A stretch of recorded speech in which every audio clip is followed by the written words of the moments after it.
আমাকে 5 কাঠা জমি দেন, আপনার ছেলের নামও জয়, আমার নামও জয়। আপনারা মনে হয় এটা শুনেছিলেন। তো এটা তো কোনো কথা না। তার ছেলের নাম জয়, জয় নামে তো হাজার হাজার লোক আছে, সে কি সবাইকে জমি দিবে? বলে ওই ওই খাতিরে আমাকে কিছু জমি আপনি দেন। এ কেমন কথাবার্তা? আমার নাম সজীব অনেকে জয়। মানে কেমন কথাবার্তা আমি বুঝি না। অনেকদিন কাজ টাজ নাই তো তাদের বয়ফ্রেন্ডরাও অন্য দিনে সিনেমা টিনেমা বানাচ্ছে, মাথায় মনে হয় কোনো প্রবলেম হয়েছে আসলে।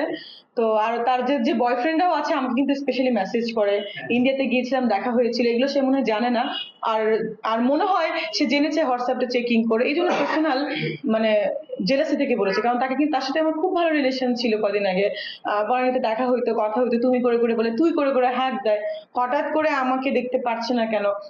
আমি মনে হয় বেশি সুন্দর সবার থেকে বা কোয়ালিটি, এজন্য তাদের বয়ফ্রেন্ডরা বা হাজবেন্ডরা আমাকে পছন্দ করে, এই জন্য তারা এখন নেগেটিভ নেগেটিভ স্ট্যাটাস দিচ্ছে। আমি আজকে শিল্পীদের নিয়েই কিন্তু এই যে দেখেন জয় ভাইয়াকে নিয়ে যে কথাটা হচ্ছে, এটা কিন্তু শিল্পীদের জন্য বলা হচ্ছে। উনি একটা শিল্পী হয়ে সব শিল্পী কিন্তু আমাকে সাপোর্ট করছে, সব সিনিয়র আপুরা, রোজিনা ম্যাডাম থেকে শুরু করে অঞ্জনা, সরি আমাদের কি বলে অরুণা দিদি থেকে শুরু করে আমাদের ভাইয়ারা যারা আছেন, দিজল ভাই, মিশা ভাই, যায় এভরিওয়ান, বা শিলা, বা এভরিওয়ান কিন্তু জুনিয়র থেকে শুরু করে সিনিয়ররা সবাই কিন্তু আমাকে অ্যাপ্রিসিয়েট করছে। হ্যাঁ, তুমি যেটা করেছো খুব ভালো করেছো, এটা কেউ করতে পারে না। সেখান থেকে উনি একজন শিল্পী হয়ে, সে তো চলচ্চিত্র করেছেন, সে শিল্পী হয়ে সে আমাকে কেন দেখতে পাচ্ছেন? এটা পার্সোনাল ইন্টেনশন হয়তো বা পার্সোনাল জেলাসি। বাট আমি বলবো যে ভাই বা আপু, আপনার সাথে আমার কোনো জেলাসি নেই, কোনো প্রবলেম নাই। বা আপনি যে সংকোচে ভুগতেছেন আপনার বয়ফ্রেন্ড বা হাজবেন্ডকে নিয়ে, আমার কোনো ইচ্ছা নাই ইনাদেরকে বিয়ে করার বা রিলেশন করার। Sorry to say that. হ্যাঁ, শুধু শুধু আমাকে নিয়ে স্ট্যাটাস দিয়ে কোনো লাভ নেই। দিলে তারাই আসলে বিপদে পড়তে পারে। আমি সবগুলো স্ক্রিনশট রেখেছি, সাইবার ক্রাইমের আওতায় সবাইকে আনবো, কারণ আমার মান সম্মান নষ্ট করার অধিকার তো ওনাদেরকে নাই।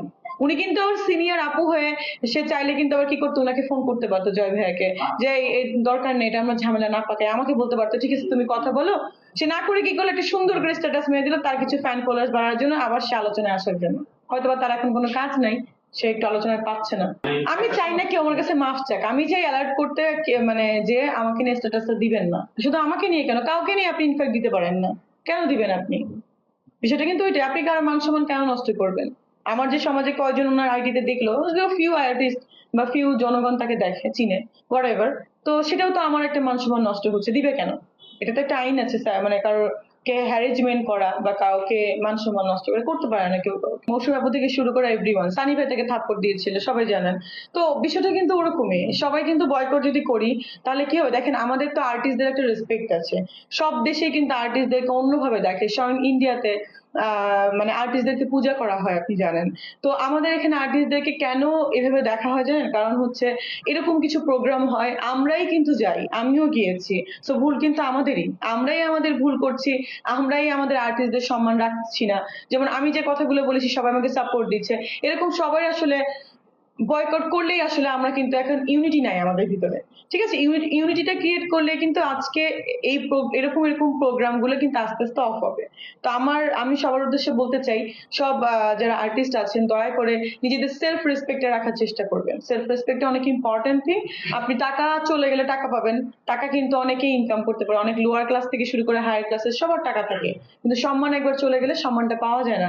যেটা মনে করেন আমার চলে গেছে অনেকটাই, সেটা আমি পাচ্ছি না। 20 সাল থেকে আমার সম্মানহানি হয়েছে, জিকে শামীম থেকে নিউজ করা থেকে শুরু করে অনেকেরই। এটা তো ইচ্ছাকৃতভাবে আমাকে বারবার ফাঁসানো হচ্ছে যে আমি সবার থেকে উপরের লেভেলে আছি, আমাকে ডমিনেট করার চেষ্টা করছে, যে মিষ্টি কিভাবে ডমিনেট করা যায়, ও ভালো ভালো কাজ করে, ও দেখতে সুন্দর, ওর ফ্যামিলির ব্যাকগ্রাউন্ড ভালো, ও সব দিকে ভালো এডুকেটেড, সবভাবে আমাকে ডমিনেট করার, হ্যাসেল করার, হ্যারেজমেন্ট করার চেষ্টা করছে। আবার দেখলাম কেউ কেউ স্ট্যাটাস দিচ্ছে যে মাসে নাকি 50 লাখ টাকা ইনকাম করি। তা আমি তো বিলিনিয়ার্স ভাই, আমি এখানে কি করি? আমার তো এই যে এতটুকু একটা ফ্ল্যাটে থাকার প্রয়োজন নেই, তাহলে তো আমি পার্সোনাল জেট ইউজ করা উচিত বা হেলিকপ্টার দিয়ে আসা উচিত ছিল আমার। যদি আমি 50 লাখ মাসে ইনকাম করি, বছরে ইনকাম কত হবে আমার, বলেন আপনি? মানে আমি ভেরি স্যাড থিং, আমি কিন্তু কখনো বলি না, আমি বলেছি যে আমার 2 ঈদ মিলে 30 লাখ টাকার মতো আমি ইনকাম করেছি। আমার কিন্তু সেখানে আমি অফার ছিল, আমার কিন্তু মেডিসিনের কস্টিং আছে, একটা ইমপ্ল্যান্ট যে দাঁতের আমরা, এটাও কিন্তু একটা 70-80 হাজার টাকা একটা ইমপ্ল্যান্টের দাম। আপনারা যেখানেই যাবেন দেখবেন মিনিমাম 1 লাখ টাকার নিচে কিন্তু ইমপ্ল্যান্ট কোথাও করে না। তো 70 হাজার টাকা দিয়ে একটা ইমপ্ল্যান্ট কিনে আমার মেডিসিন কস্টিং, ডক্টর কস্টিং যেমন 90 হাজার টাকা পড়ে, আমার কত টাকা প্রফিট হলো? 10 হাজার টাকা। তো আমি যদি 15 লাখ টাকা, আমার থেকে কত টাকা প্রফিট হচ্ছে বলেন? 1.5 লাখ টাকা মাত্র। সো না জেনে মিডিয়াতে, তারা তো মেডিকেল সায়েন্সটা না জেনে তারা বারবার কথা বলছে, যে একটা ফিলার ট্রিটমেন্ট বলেন, বোটক্স ট্রিটমেন্ট বলেন, এগুলো তো মেডিসিন কিনে আনতে হয় বাইরে থেকে। এটা তো ফ্রি, আমি আমার তো কোম্পানি নেই, আমি ফ্রি এটা ইয়ে করবো। তো তারা কিভাবে বলে যে আমি এত টাকা ইনকাম করে মানে এরকম করি? ইনকাম কোথায় করতেছি? আমি জানি না।